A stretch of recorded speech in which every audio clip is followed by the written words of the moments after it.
իդեալ համակարգը եկամտահարկի վերադարձի օրենքի շահառուների միջև տեղաբաշխում է մինչև 2.5 միլիարդ դրամի վերանորոգման սերտիֆիկատներ։ 5000 ընտանիք կարող է ստանալ 500,000 դրամ արժողությամբ վերանորոգման սերտիֆիկատ, մոտենալով իդեալ համակարգի ցանկացած խալոցրան։ Նախ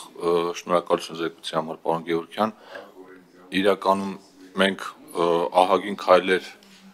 այս տարիների ընթացքում ու հատկապես վերջի տարվա ընթացքում արել ենք, թե օրենսդրական մակարդակով, թե մնացած առումներով, հարգելի գործընկերներ։ Ուղղակի ավելի մանրամասն քննարկենք համ լիագումար նիստերի դահլիճում, հետո բյուջեի քննարկումների ժամանակ այս առանձին նախագծերը արդեն երբ որ գա որպես առանձին նախագիծ վերաբերյալ կխոսենք, մանավանդ որ մենք երկուշաբթի օրը արտահերթ նիստ ունենք հանձնաժողովի ու մի նախագիծ ենք այդտեղ քննարկելու մրցակցությանը վերաբերող, զուտ երկու բանի եմ ուզում շատ կարճ անդրադառնալ։ Առաջինը պարոն Բագրատյանի ասած միտքը շարունակելով, շատ կարևոր է, որ մենք ինչքան փորձում ենք ստվերի դեմ պայքարել, մրցակցության իրավիճակը բարելավել, այնպես չանենք, որ կամ ռուսեն ասած պերեբոր չանենք, որ ինքը տնտեսվարողների համար գլխացավանք չդառնա, եւ երկրորդը ես ավելի շատ կարծում գործընկերներս էլ իմ կարծիքը կիսեն,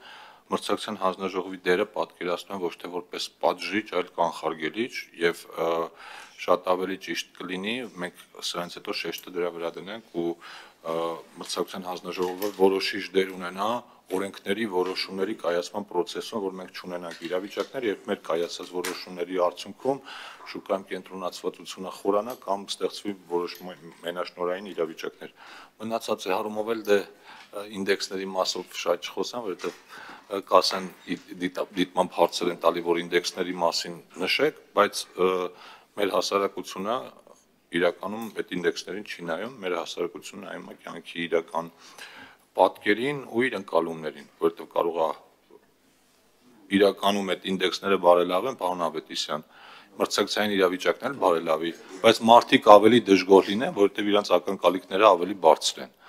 Մենք երեք քննարկում ենք անում գործարարների հետ, որ իրանք այսօր շատ բաներից բողոքում են, բայց որ մի քիչ հիշողություն լարում են, թե 8 տարի առաջ ինչ ունեն, հասկանում են, որ ամեն դեպքում էական փոփոխություններ կա։ Պարոն Ավագյան, դուք չէ, դուք հարց տալու ելույթի իրավունք, մենք ձեզ հրավիրել ենք ձեր հարցի քննարկման համար, զուտ կանոնակարգն է այդպեսին, խնդրեմ պարոն Գևորգյան, ձեր ամփոփիչ խոսքը Չէ, ասեցի քանի ստեղ եք, կակրած լավ առիթ, կարող եք հիմիկ բանից ձեր հարցերը մշակել, հետո քննարկեք։